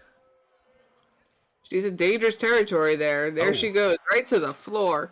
Doesn't do Paige any good, though. She needs to pin Ember Moon or make her submit inside the ring. So she can toy with her all she wants, but if she wants to put her away, she needs to be done inside the ring. As Ember now, series of nice strikes. Oh my God, that was impressive. Like just a tackle there into the apron, which, fun fact, the apron, hardest part of the ring. Not sure many fans know about that, as Paige gets ducked right into the steel barricade on the outside of the ring here.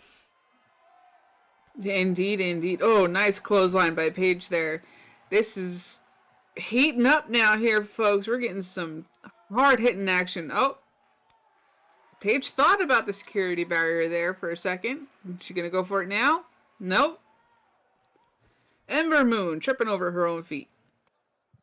Unless it was the invisible person whose face we did give a photographic ID to the security earlier in the evening, so making sure he does not interfere in matches. And folks, we still have Hell in a Cell later on tonight. Title versus career, and Strowman versus the champion, The Fiend, Bray Wyatt. Plus, after this matchup, we've got our #1 contenders match between Samoa Joe and Jon Moxley. And as Ember Moon just tries to do a pretty insane drop kick as Paige gets flung into the apron, and there you see Paige flung into the steel barricade on the outside of the ring here. Again, no count out. They can take their sweet ass time as Ember Moon now sets Paige up. Oh, nice stiff kick right there into the head of Paige. Is not looking good for the women's champion. I think, Heather, you might be right. We might be looking at Paige's first defeat. Could we be seeing a new NAW World Women's Champion? And oh, I say that maybe a little too soon as Ember Moon gets, whoa. It's Ruby Riott. Remember, Ruby Riott lost to Paige a few months ago, back in Final Atonement, back in December. Paige retained the title against Ruby Riott, but I mean, she's in the matchup. Referee can't do shit about it. It's no disqualification, as now Ruby's taking it to Paige. This was certainly not the surprise we were expecting to see. Oh, corkscrew suplex off of the turnbuckle. Ember Moon sliding in to take the advantage. Cover. 1, 2.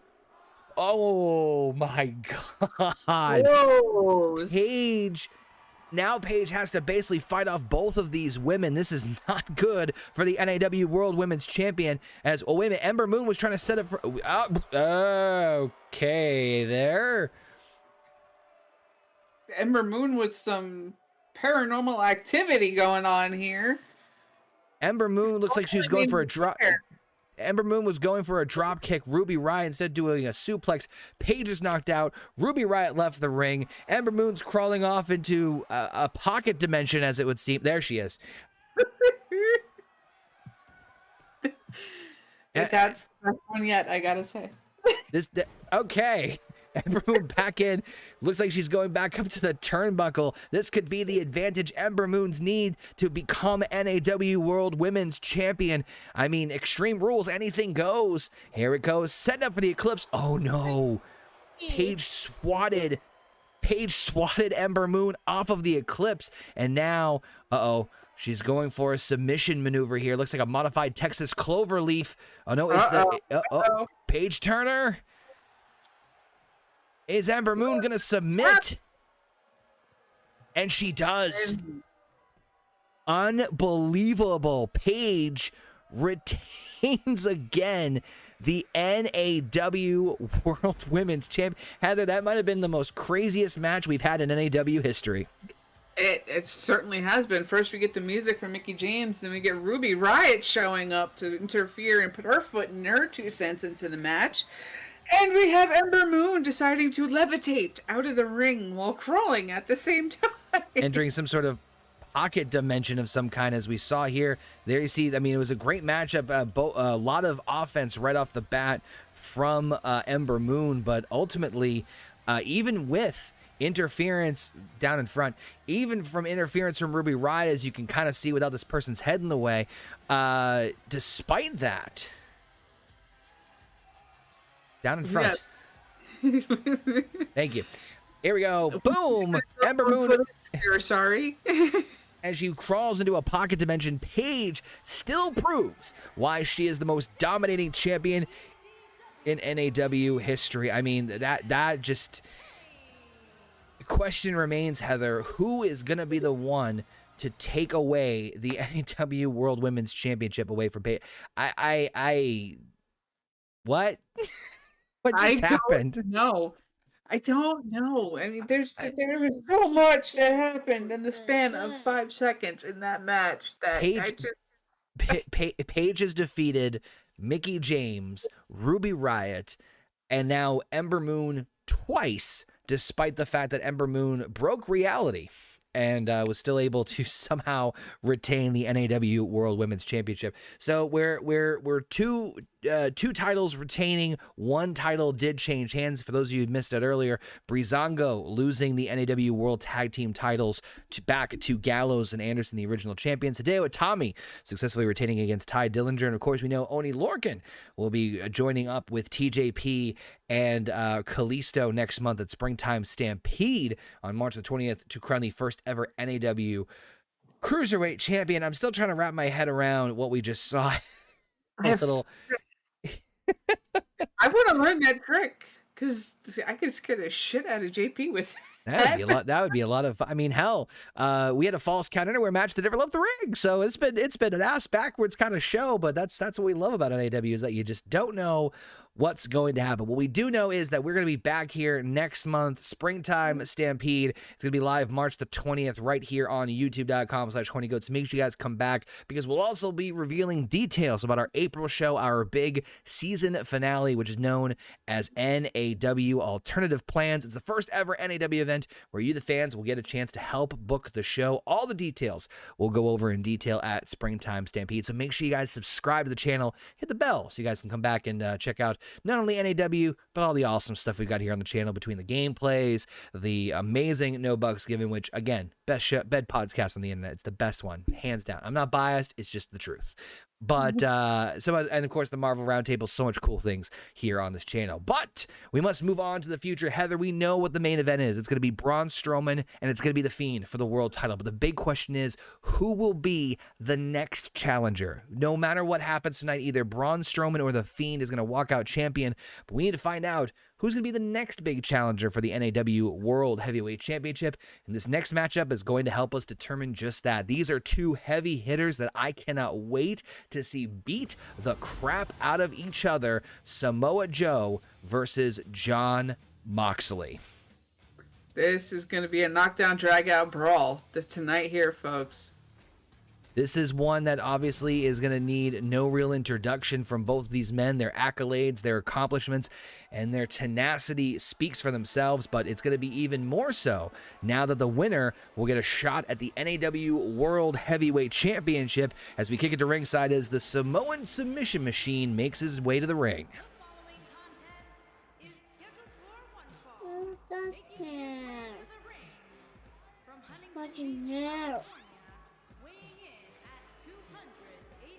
I only think of Sexy Elephants when I hear this song. Bum, bum, bum, bum. Samoa Joe, of course, has quite a list of accomplishments. Won every championship in TNA. Former Ring of Honor World Heavyweight Champion. Former WWE, I believe he was United States Champion. No, he was not. Oh, no, he was. NXT Champion. So, I mean, the list goes on and on. But Samoa Joe, again, much like a lot of these powerhouses in NAW, Heather, I don't want to mess with him, let alone his submission background. Oh, God, no. I mean, this gentleman right here is done it all and is capable of it all. Samoa Joe popped onto the scene back in November, assisting Chris Jericho with that win over Miro, springing off a couple of interesting matchups here. And Samoa Joe has found himself in a #1 contendership slot, but man, here comes Jon Moxley, who, again, you talk about tough. You talk about one of the toughest men in NAW, and certainly Moxley sits right up at the top of the list. Heather, we did see Moxley come just short, just shy of winning the NAW World Championship in a steel cage match against Daniel Bryan back in October. And ever since then, Mox just hasn't quite got the rhythm of it, but hey, if he beats Joe, it's not only a feather in his cap, but a ticket to an NAW World Title match. Yes, and Moxley in and of himself is also champion of many titles of his own with NGPW, WWE, and everywhere else he's been. It's been quite the ride for him. Everywhere Moxley has gone, he has brought in chaos, carnage, and also championship gold. And certainly that's what's on both of these men's mind. They both know each other relatively well. Constipated referee rings the bell and we are underway. Remember, folks, the winner of this matchup becomes the new #1 contender for the NAW World Title, and Joe is not wasting any time, instantly powerbombing Jon Moxley. I think that's the other big thing with this one, Heather, is that these two know each other relatively well enough to know, hey, we're going to be beating the crap out of each other for a good while here because we know how tough the other person is. Yes, they are going to try and wear each other down as much as possible, and it's going to be the hardest hitting match we've had this evening. I will say that for sure. Despite breaking realities in the earlier matchup, I think you might be right here. As Moxley now, look at just those furious right hands, punches right to the face of Samoa Joe, not messing around whatsoever.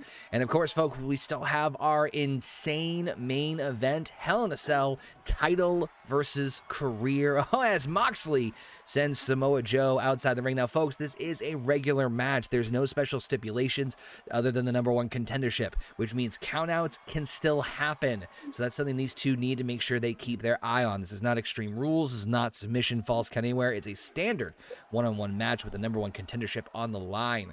So you got to make sure you keep an eye on the referee's count out, because otherwise, I mean, hey, a count out victory in this case would still punch that ticket for that #1 contendership. But Heather, you got to wonder, not only is this a huge battle for both of these men, but let's face it, you're facing either The Fiend or Braun Strowman next month at Spring Stampede.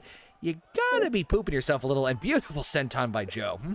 Oh, I agree entirely with that. I mean, either you're getting the devil incarnate himself in The Fiend, or you are getting the monster among men, the full 7-foot, 4-inch tall Braun Strowman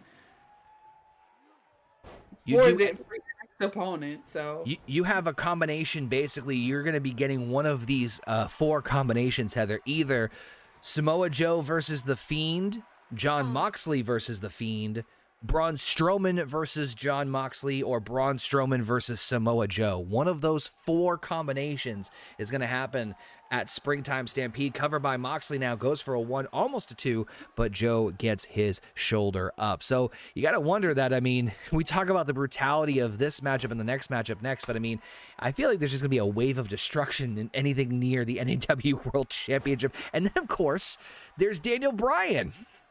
yes, there's so many unpredictable layers coming between not only the ending of this match, but the ending of the next match, and then throwing in the contract as well. I mean, there's just no telling what's going to happen.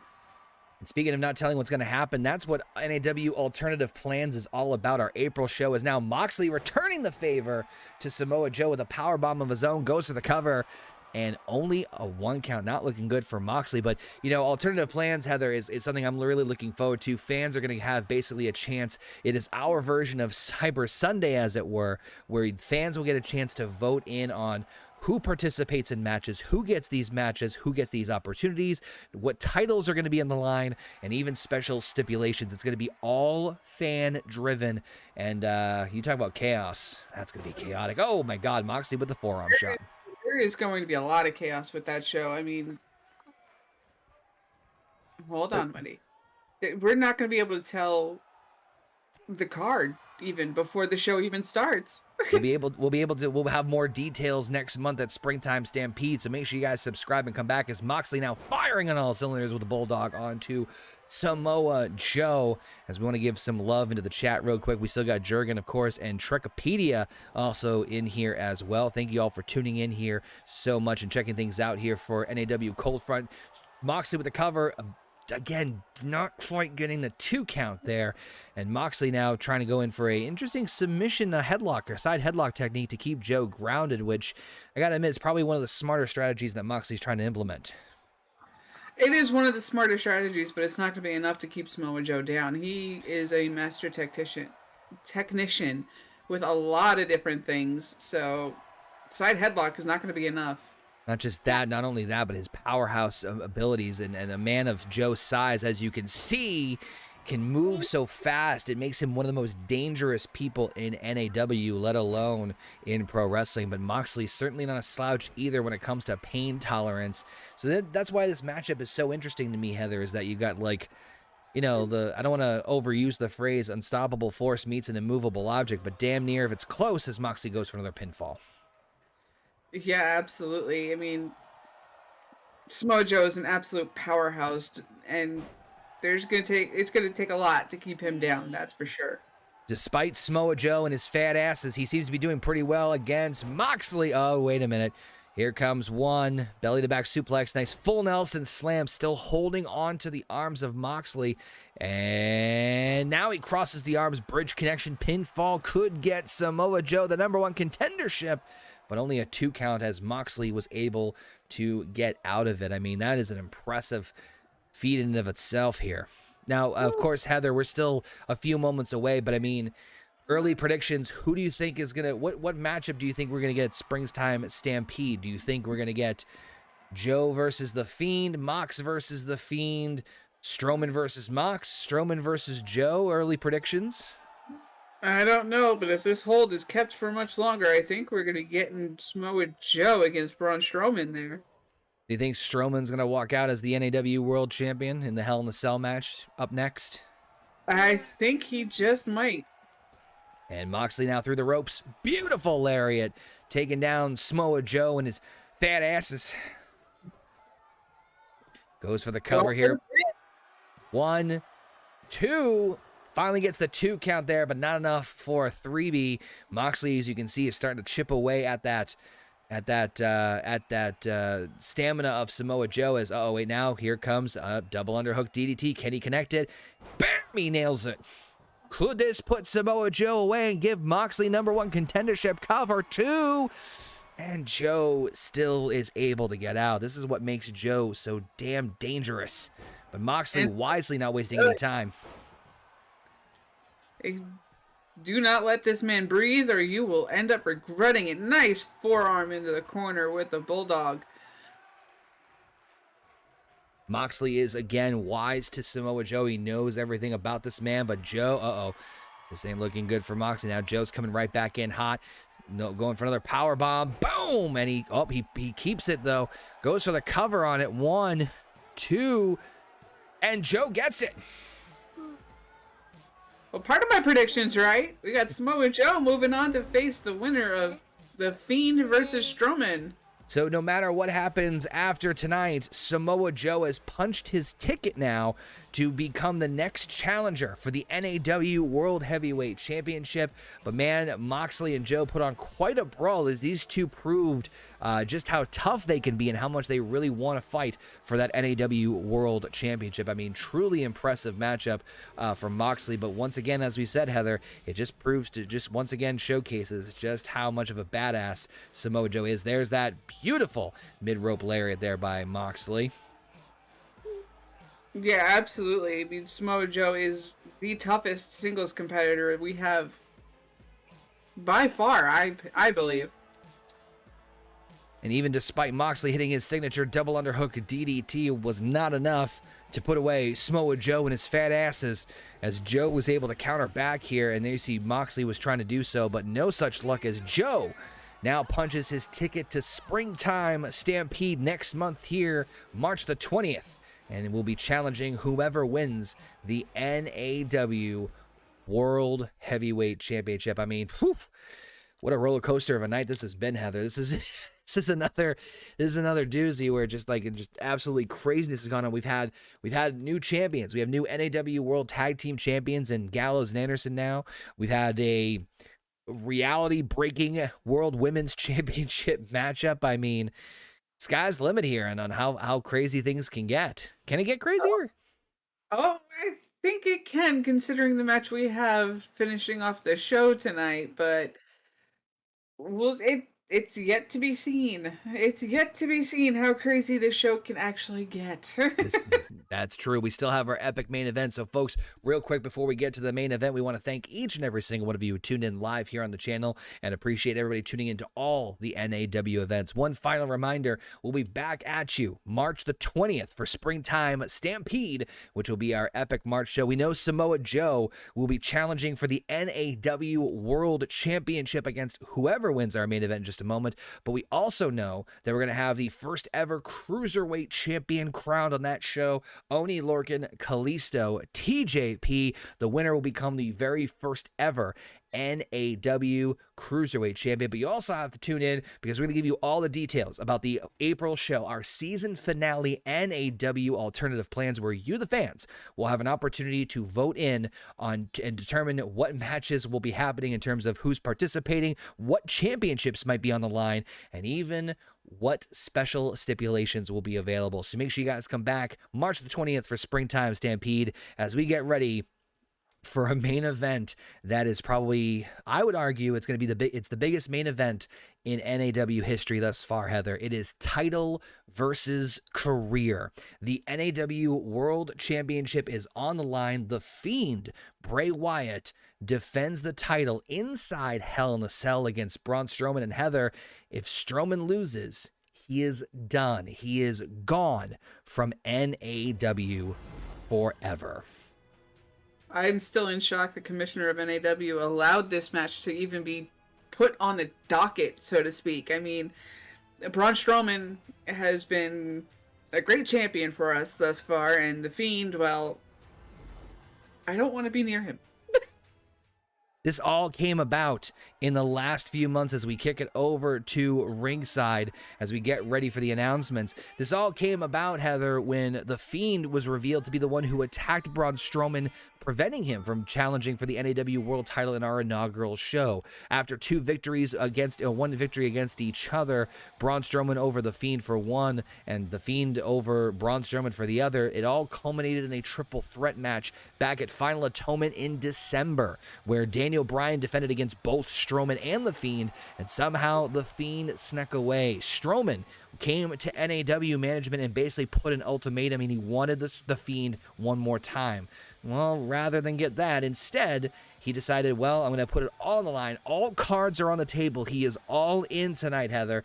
If Braun Strowman does not walk out of this matchup inside Hell in a Cell, he is done. We will never see him in NAW again. So one way or the other, we're going to be something monumental is going to happen. Either Braun Strowman is going to walk out as the new champion, finally vanquishing The Fiend, or Strowman himself will be vanquished. Only time will tell, and frankly, I'm kind of hoping the big man sticks around. You're not a fan of The Fiend? No. Strowman, of course, as I said, he has beaten The Fiend before, but ultimately at the same time, so has The Fiend. And again, inside Hell in a Cell, anything can happen. And then you see that creepy, demonic monstrosity that is The Fiend. And Heather, there's also the unknown uncertainty of a certain Daniel Bryan who has that chaotic contract looming in the background. Do you think there's a chance, a small chance, mind you, but do you think there's a chance Daniel Bryan cashes in tonight? Oh, there's a chance for anything in NAW, but I don't know, because honestly, I feel like that would cheapen the victory for him if he came in the middle of this. Oh, then again, Hell... We shall see what happens.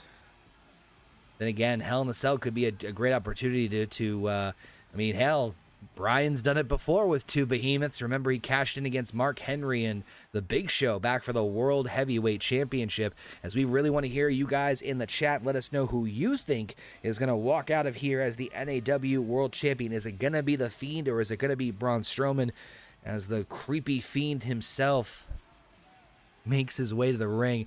Gotta say, it's definitely weird to see a monster like this having our top prize of NAW. I mean, Daniel Bryan certainly a dominating champion for the first 4 months of NAW's existence, but you gotta wonder, I guess the bigger question too is, Heather, if Braun Strowman's not able to beat The Fiend, is Samoa Joe gonna be able to do it? I mean, Joe's staring at one of his opponents right now next month for Springtime Stampede, and I'll tell you, not gonna be an easy challenge one way or the other. It's not going to be easy with either opponent, but I don't know. I think Samoa Joe could definitely give The Fiend a run for his money as far as his toughness and his strength and his endurance. But if The Fiend remains, I don't know if anybody's going to be able to replace him as champion.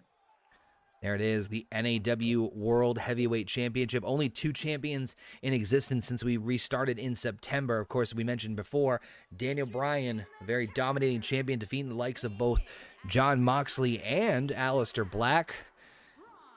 Unfortunately, it was not able to overcome the power of Strowman and The Fiend. This is going to be an interesting, certainly an interesting matchup here, Heather, not just in terms of the stipulation of Hell in a Cell, not just because Strowman's career is on the line and so is the title, but just Hell in a Cell. These two have already had singles victories over each other. This is essentially the climactic of the trio of the trilogy of these two battling against each other. So Absolutely, there's a lot of pressure in more ways than one. This is their rubber match coming into this, so it's definitely going to be a telltale sign of who's better. Talk about winner take all, constipation referee holding up the NAW World Championship. Hell in the Cell has officially been lowered. Here we go, folks. The main event bell rings and we are underway. And Strowman now coming off hot right off the bat with a series of rights, but The Fiend with a back body drop of his own. Again, this could be the very last time we see Braun Strowman in an NAW ring, as The Fiend now and Strowman seeming almost on even keels here, but Fiend now, it seems to be getting on his own. And now The Fiend just, oh, there he goes, instantly going for the choke out right here on Strowman.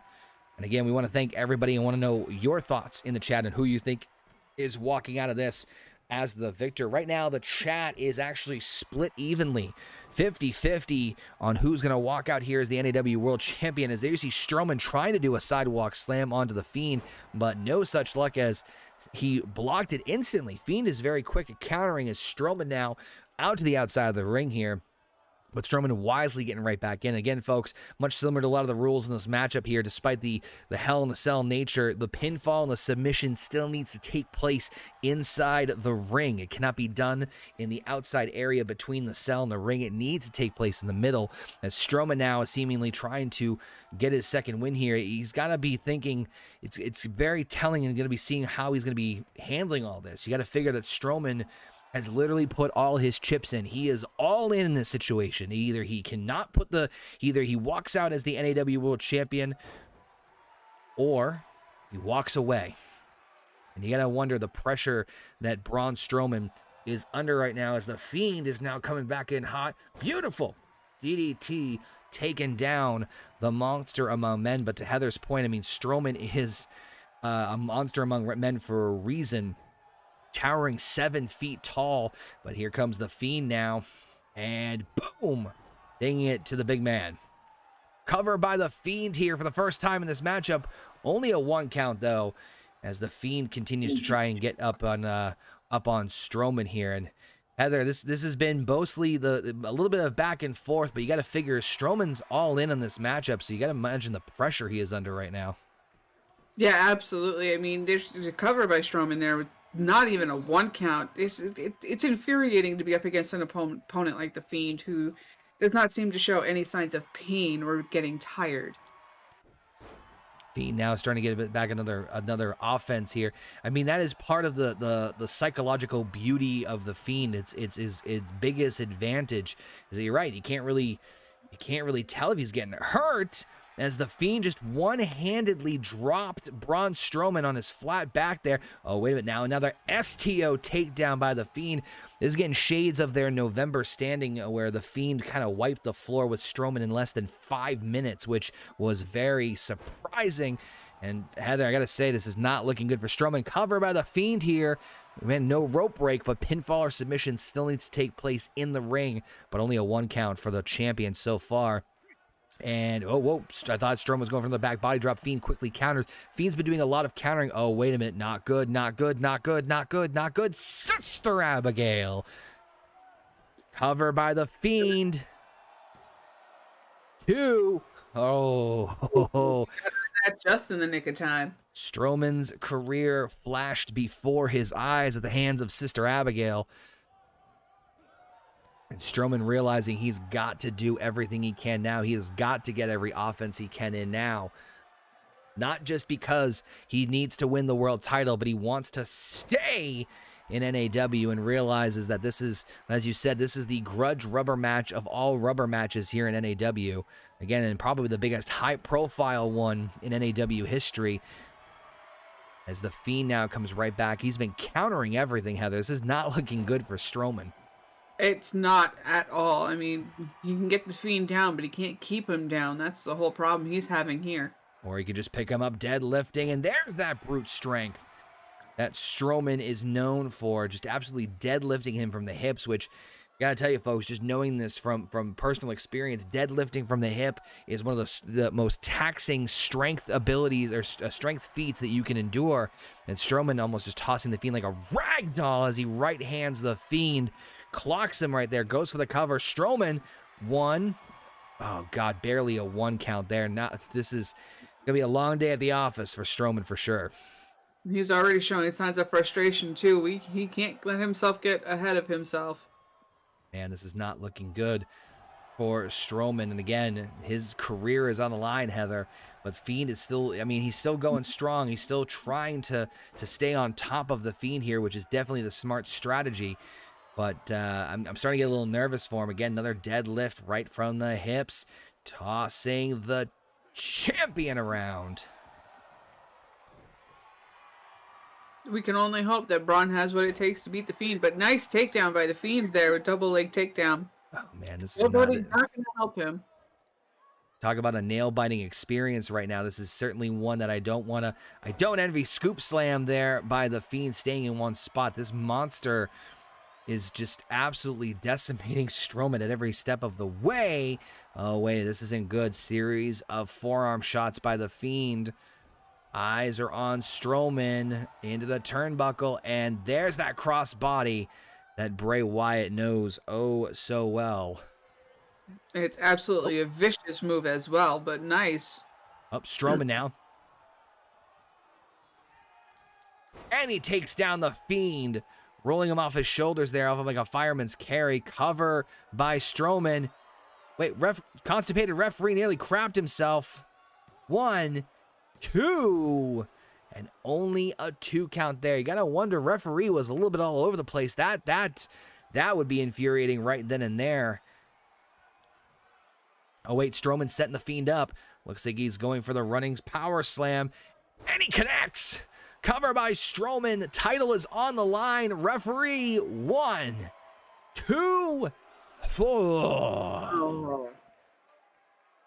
Despite Sister Abigail not working for putting away Strowman, the same way Strowman's running power slam did not put away the Fiend. Oh man, this is nail biting. That it is. Fiend now single-hand chokeslam takedown of Braun Strowman. I mean, the strength of the Fiend is extremely underplayed here, I think, Heather, as now Strowman now gets up on the apron as the Fiend just punched Strowman, bouncing him off of the side of the Hell in the Cell. And now you got to wonder if this is the part where the Hell in the Cell starts to come into play here. They got to do something to start wearing each other down, because these constant 2 counts are not going to keep the fans happy for very long. The brawl is starting to go outside the ring now, but Strowman following the Fiend back in the ring. I think he's got to stay on top of him, Heather. Otherwise, this is not going to bode well. It's not, and the fact they both keep taking time to stop in the middle of a beatdown is not going to get the win. Strowman is wisely, though, trying to stay outside the ring to at least give him some time because he knows can't do the pinfall or submission outside the ring. It has to be done inside. Strowman double underhook. And is he going to plant him down? Nice power move there by Strowman. Is that going to be enough, though? He needs to stay on top of the feet, and hey, that's the way to do it.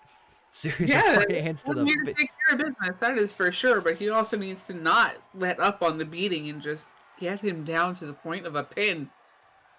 Uh-oh. Not good, not good, not good, not good. Bray Wyatt, Sister Abigail, number 2. The Fiend hits another Sister Abigail. 1, 2, and that does it. Oh, boy. Despite a running power slam and some pretty impressive offense, the Fiend with an STO takedown. And there you see the first of 2 Sister Abigails. That was not enough to put away Braun Strowman, but unfortunately, the Fiend was still able to get the victory after a second Sister Abigail. So Heather, that means they see the roll off of the shoulders there. Despite a very impressive effort and a weird referee. It seems we need to give him a vacation. He does not seem to be working very well anymore. And Braun Strowman, the running power slam we mentioned earlier, despite all that, was not enough.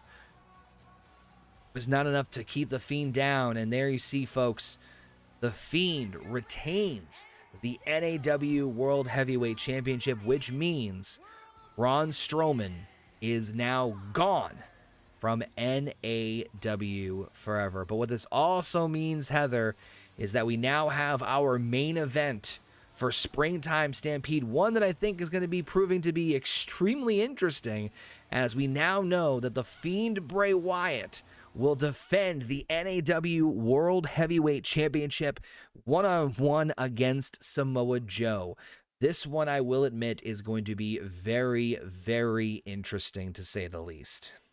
It is indeed, and I don't know if Samoa Joe is going to be able, despite all of his toughness and all of his stamina, is going to be able to beat the Fiend. Going to be a question that we're going to have to answer next time here in NAW. Again, make sure you guys come back. March the 20th, Springtime Stampede. We're going to crown not only a Cruiserweight champion, but also the epic encounter between Samoa Joe and the Fiend Bray Wyatt for the NAW World Championship. Heather, before we wrap up, any last-minute words for our fans here? Anything else as we wrap up here on NAW? This was one of our best shows yet, and I'm hoping Spring Stampede can keep up with it. It's going to be a hard one. Make sure you guys come back. Subscribe, youtube.com/Horny Goat. We will see you back here Sunday, March 20th, Springtime Stampede, Samoa Joe and the Fiend for the world title.